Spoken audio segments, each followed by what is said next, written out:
It really is a special night at the BFI tonight, and after months of filming, you must feel incredibly proud of what you guys have achieved. Yeah, I mean, it wasn't just months of filming. I've been thinking about this movie for 20 years. So this is the culmination of a lot of time and a lot of effort, and I couldn't be more proud of what we put up on the screen. So why now? Why make this film almost, 2 decades after that book on your brother's sofa, I think it was? A big part of that's just I finally was ready as a filmmaker. To be totally honest, I didn't have the chops earlier. You have to get to a level as a writer to be able to build a script like this. And I'm very proud of the work that I put into this script, but also as a filmmaker, you have to have the tools necessary to record that kind of script. And the truth is, you have to be able to attract the type of actors that we attracted and the type of financing that we attracted. So it's a complex question that, you could say, well, the stars aligned and every time you make a movie, it's really a miracle. But also it's a miracle that took about 20 years of work. Why share this story through the lens of a journalist interviewing Kathy? Well, that was obviously inspired by the fact that the book that inspired the film was a journalist documenting this Midwestern motorcycle club in the 1960s. So it made a lot of sense that you would have a journalist played by Mike Feist in this particular instance starting to talk to these guys.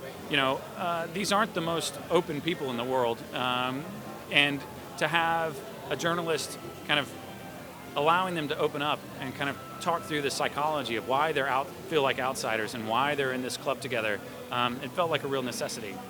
And I guess it shows a bit of a look into what goes on in that type of community and helps to really amplify the story. For sure. Yeah, I mean, we can sit at home and judge people all we want and say, I would never associate myself with this group of people. But anytime you do that, I think you're in real dangerous territory.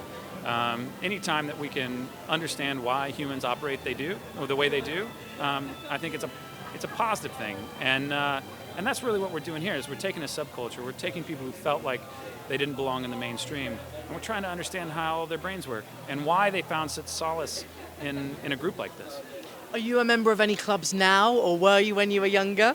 No, I've always been a bit of a loner, and other than this family that I've put together to make films, I guess when I look at it that way, making movies is kind of like being in a club. And I've worked with the same cinematographer for 6 films. My producers are the same.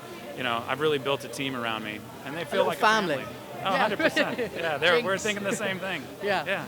Now, are you more of a motorbike guy or a car guy? I think. The truth is, I didn't ride before I wrote this film, but I went out to learn to ride, and I got my license because I didn't want to be a complete fraud, and I got bit by the bug. I would ride every day if I could, wow. But I'm not very good at it. I'm still still learning, and I'm terrified of big bikes. I mean, that bike in the background. I couldn't ride that bike. That bike would scare me to death. Do you own a bike? I do. I own a couple of bikes, but I also have a wife and a kid and some responsibilities, so I've got to watch myself. Yeah. Well, amazing. Look, thank you very much. It's lovely to talk to you. Nice to talk to you. And huge well done. Thanks a lot. Thanks.